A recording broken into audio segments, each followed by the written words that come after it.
Hello दोस्तों, आप सबका एक बार मैं फिर से स्वागत करता हूं आपके अपने राम शरण एसएससी क्लास में। दोस्तों, मैं हूं आकाश। आज हम करने वाले हैं आरआरबी एनटीपीसी और ग्रुप डी के लिए वो इम्पोर्टेंट क्वेश्चन जो बार बार एग्जाम में पूछे जाते हैं। दोस्तों, जैसा कि मैं रोज ही आप लोगों को 8 क्वेश्चन का एक प्रैक्टिस सेट लेके आता हूं। दोस्तों, आप मेरा यकीन मानिए, ये जो इम्पोर्टेंट क्वेश्चन मैं लेके आता हूँ ये बार बार एग्जाम में पूछे जाते हैं और जिनसे आपके पूरे 30 नंबर पूरे हो सकते हैं। दोस्तों, तो वीडियो को ध्यान से देखिए और हर सवाल के बाद खुद से ट्राई कीजिए। चलिए बिना देर किए शुरू करते हैं आज का धमाकेदार सेशन। ठीक है दोस्तों, चलिए हम शुरू करते हैं। हमने पिछले वीडियो में दोस्तों 24 नंबर क्वेश्चन तक फिनिश कर लिए थे। आज हम 25 नंबर क्वेश्चन से कंटिन्यू करेंगे। अगर आप लोगों ने पीछे वाले सेशन नहीं देखे हैं तो जरा उनको भी देख लें। ठीक है, चलिए शुरू करते हैं आज का अपना सेशन। ओके दोस्तों, नंबर 25 कह रहा है यदि tan a बराबर 15/8 और tan b बराबर 7/24 तो tan a माइनस बी क्या होगा। हमें पता है दोस्तों tan a माइनस बी का फार्मूला क्या होता है। tan a माइनस बी बराबर होता है tan a minus tan b upon 1 plus tan a into tan b। चलिए इसी फार्मूला में हम वैल्यू पुट कर देंगे। tan a बराबर हमारा दिया है 15/8 माइनस tan b बराबर दिया है 7/24 अपान 1 प्लस 15/8 गुणे 7/24। चलिए इसको सॉल्व कर लेंगे तो ऊपर एलसीएम आ जाएगा 24, यानी कि आ जाएगा 8 तिरका 24 यानी कि 15 तिरका 45 माइनस 24 का नम 24 यानी कि 7 बटे इसका मल्टीप्लाई करा देंगे तो ये आ जाएगा 1 प्लस ये आ जाएगा 15 सत्ते 105 बटे 24 गुणे 8। चलिए अब इसका एलसीएम ले लेते हैं और ऊपर नीचे सॉल्व करा लेंगे तो 45 में 7 चला जाएगा तो आ जाएगा 38। आ गया 38 अपान 24। नीचे सॉल्व करेंगे तो ये आ जाएगा 192 प्लस 105 बटे 24 गुणे 38। चलिए 24 कट जाएगा और 38 ये हो जाएगा तो इसको जब सॉल्व करेंगे तो 24 से 24 चला गया। कितना आ गया 38 गुणे 8 बटे इसको जोड़ दीजिए तो ये निकल के आ जाएगा 297। कितना निकल के आ जाएगा 297। जब इसका मल्टीप्लाई कराएंगे तो ये निकल के आ जाएगा 8 64 की 4 कैरी आई 6 8 तिरका 24 6 30 304 बटे 297। यही हमारा आंसर हो जाएगा। कौन सा ऑप्शन है? ऑप्शन नंबर ए हमारा बिल्कुल करेक्ट हो जाएगा। कौन सा दोस्तों? ऑप्शन नंबर ए हमारा बिल्कुल करेक्ट हो जाएगा 304 बटे 297। दोस्तों यहाँ पे थोड़ा मिसप्रिंट हो गया, 28,854 लिखा है तो मैंने 57 लिख दिया था। ये आ जाएगा 28,454। 9 से कट जाएगा, 9 1 9 9 दिया 27 यानी कि 1 बच जाएगा। 9 दिन 18 भाग न खाई बिंदी नछा का 54।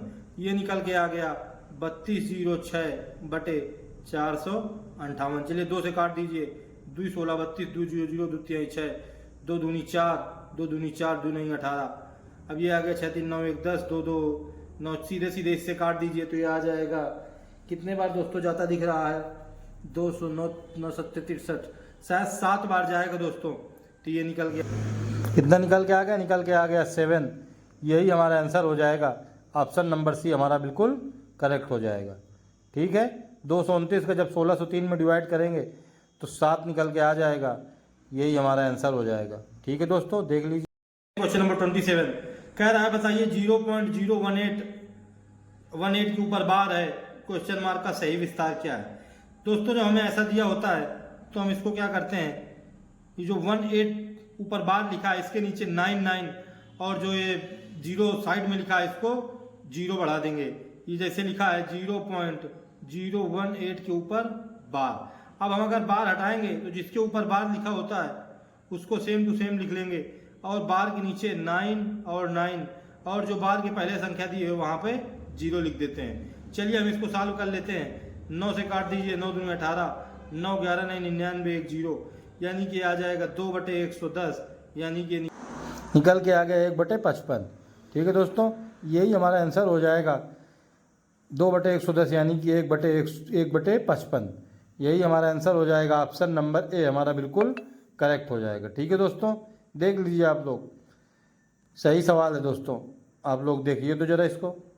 दोस्तों देखते हैं क्वेश्चन नंबर 28। कह रहा है चंदन 3 किलोमीटर प्रति घंटा, 4 किलोमीटर प्रति घंटा और 8 किलोमीटर प्रति घंटा की गति से बराबर दूरियां तय करता है। दूरी कितनी है? दूरी सभी की बराबर है और कुल 42.5 मिनट का समय लेता है। किलोमीटर में दूरी ज्ञात कीजिए।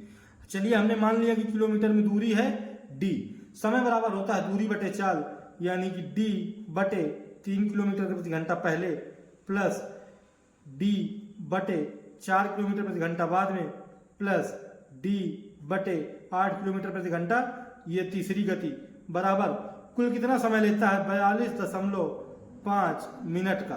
अब ये मिनट का समय लेता है, स्पीड दी हुई है किलोमीटर प्रति घंटा में, तो हम इसको घंटा में चेंज कर लेंगे तो डिवाइड बाई 8, यानी डिवाइड बाई 60। ठीक है दोस्तों, चलिए अब हम एलसीएम ले लेते हैं। तो एलसीएम आ जाएगा 24, यानी कि आ जाएगा 3 8 24 प्लस ये आ जाएगा 4 संग 24 प्लस ये आ जाएगा 8 त्रिका 24 और डी डी डी। ठीक है दोस्तों, बराबर 42.5 बटे 60। चलिए एक जीरो और बढ़ा दीजिए, आ गया 600। 4 से काट दीजिए, 4 संग 24, ये आ जाएगा 15 चौको 60। 6 से काट दीजिए, 6 दूनी 12, 3 6 पंचे 30। अब इसको 5 से काट दीजिए, 5 25, इसको 5 से काट दीजिए, 5 40, 2 बच जाएगा 5 25। 5 से काट दिए, आ जाएगा 17 पूर 85, यानी कि निकल के आ गया 8 से 14 3 17, डी बराबर 17, यानी कि डी बराबर हमारा निकल के आ जाएगा 1 डी बराबर निकल के आ गया। तो अब हमसे पूछ रहा है बताइए कुल दूरी कितनी है, तो हम निकाल लेंगे टोटल दूरी, यानी कि कुल दूरी बराबर क्या निकाल लेंगे, इसलिए टोटल दूरी बराबर निकाल लेंगे 1 + 1 + 1, क्या निकल के आ जाएगा 3 किलोमीटर। ठीक है दोस्तों, यही हमारा आंसर हो जाएगा। कौन सा ऑप्शन दिया हुआ है देख लीजिए आप लोग, ऑप्शन नंबर डी हमारा बिल्कुल करेक्ट हो जाएगा। ठीक है दोस्तों, 29 टेक्नोमेट्री से दिया हुआ है। इसमें हमें दिया हुआ है साइन x बराबर 4/5। हमें पता है कि साइन की वैल्यू होती है लंब बटे कर्ण, यानी कि लंब बटे कर्ण, लंब की वैल्यू दी है 4, कर्ण दिया हुआ है 5, यानी कि 5 और 4 तो आधार आ जाएगा 3। अब हमसे पूछ रहा है बताइए sec x और tan x, तो हम निकाल लेते हैं यहाँ से cos x कितना होता है, cos x बराबर होता है आधार बटे कर्ण, यानी कि आधार है 3, कर्ण है 5। cos x आ गया 3/5, तो sec x कितना आ जाएगा, sec x इसका उल्टा होता है तो आ जाएगा 5/3। tan x कितना आ जाएगा दोस्तों, tan x होता है sin x बटे cos x, sin x दिया हुआ है 4/5 बटे cos x निकाल लिया हमने 3/5, 5 से 5 चला जाएगा तो ये निकल के आ जाएगा 4/3। चलिए अब हम सॉल्व कर लेते हैं। sec x बराबर हमने निकाल लिया है 5/3 और tan x बराबर हमने निकाल लिया है 4/3। चलिए 3 से 3 कट गया, यानी ये निकल के आ गया 5/4, क्या निकल के आ गया 5/4। ठीक है दोस्तों, ऑप्शन नंबर बी हमारा बिल्कुल करेक्ट हो जाएगा। ठीक है दोस्तों, ऑप्शन नंबर बी हमारा बिल्कुल करेक्ट हो जाएगा। दोस्तों देख ले रहे हैं क्वेश्चन नंबर 30। कह रहा है मोहन एक गारमेंट के व्यवसाय में 1 लाख रुपए निवेश करता है। कुछ महीने बाद सोहन 40,000 रुपए के साथ शामिल हो जाता है। वर्ष के अंत में कुल लाभ 3:1 उनके बीच के अनुपात में विभाजित होता है। कितने महीने बाद सोहन व्यवसाय में शामिल हुआ था? चलिए मान लीजिए x महीने बाद सोहन व्यवसाय में शामिल हुआ था, तो हमें क्या दिया हुआ है, हमें दिया हुआ है कि 1 लाख रुपए लेकर के मोहन और 40,000 रुपए लेकर के सोहन व्यवसाय में शामिल हुआ। तो ये कितना निकल के आ जाएगा, 4 जीरो इधर चले जाएंगे, ये निकल के आएगा 10 × 12 रेशियो 4 × x।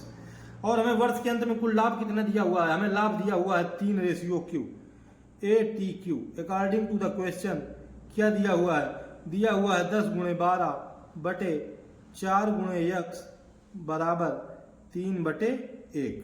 चलिए सॉल्व कर लीजिए, ये निकल के आ जाएगा 4 3 12, 3 से 3 चला जाएगा, यहाँ से x की वैल्यू निकल के आ जाएगी 10 महीना, x की वैल्यू 10 महीना निकल के तो हम निकाल लेंगे कितने महीने बाद सोहन शामिल हुआ था। तो सोहन शामिल हुआ बराबर 12 माइनस 10 यानी कि 2 महीना। कितना? 12 माइनस 10 बराबर 2 महीना। ठीक है दोस्तों, तो यही हमारा आंसर हो जाएगा। कौन सा ऑप्शन है? ऑप्शन नंबर बी हमारा बिल्कुल करेक्ट हो जाएगा। ज़रा आप लोग देख लीजिए, ऑप्शन नंबर बी हमारा बिल्कुल करेक्ट हो जाएगा। ठीक है दोस्तों, देख लीजिए। तो दोस्तों इस तरह से हमने अपना आज 7वां प्रैक्टिस सेट भी कंप्लीट कर दिया है। दोस्तों उम्मीद है कि आपने सारे क्वेश्चन अच्छे से समझे होंगे। अगर वीडियो पसंद आया हो तो एक लाइक जरूर करिए और कमेंट में बताइए आपको मेरे क्वेश्चंस या सवाल कैसे लगे। ऐसे ही धमाकेदार और एग्जाम टारगेट वीडियो के लिए चैनल को सब्सक्राइब करना बिल्कुल मत भूलिए। ठीक है दोस्तों अब मिलते हैं अगली क्लास में।